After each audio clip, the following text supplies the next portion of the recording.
Depuis le temps que j'en entends parler, me voici arrivée au Fournil d'Erwan Ruot. Ici, on fabrique une multitude de bonnes choses. Du pain, des viennoiseries comme de la brioche ou des croissants. Tout cela me donne faim. Mais dis-moi, sais-tu quelle est la différence entre tous ces produits? Non? Alors écoute-moi bien, je vais t'expliquer. Le pain est fabriqué à partir de farine, d'eau et de sel, auquel on ajoute du levain. Le levain permet la formation de petites bulles de gaz qui donnent à la mie son aspect aéré.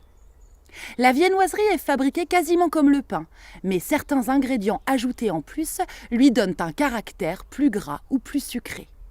Les pâtes sont levées, comme pour la brioche, ou feuilletées, comme pour les croissants ou les pains au chocolat. Je vais t'en présenter quelques-unes. La brioche est une viennoiserie qui contient du beurre et des œufs. C'est de cette viennoiserie qu'est née l'expression « avoir de la brioche ». Le pain au lait est assez proche de la composition du pain, mais on y ajoute du sucre, du malt, qui est une céréale germée, du lait et des œufs. Un autre faux ami du pain est le pain viennois, qui ressemble beaucoup au pain au lait, mais la proportion de farine est plus importante. Le croissant est la viennoiserie la plus consommée par les Français.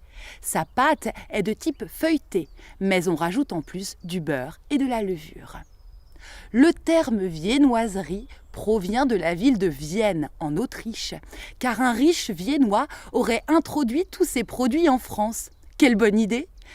Et même si je sais qu'il ne faut pas trop en abuser, je ne peux pas résister à la tentation et je vais vite aller m'acheter un petit pain au chocolat avant que le Fournil ne ferme.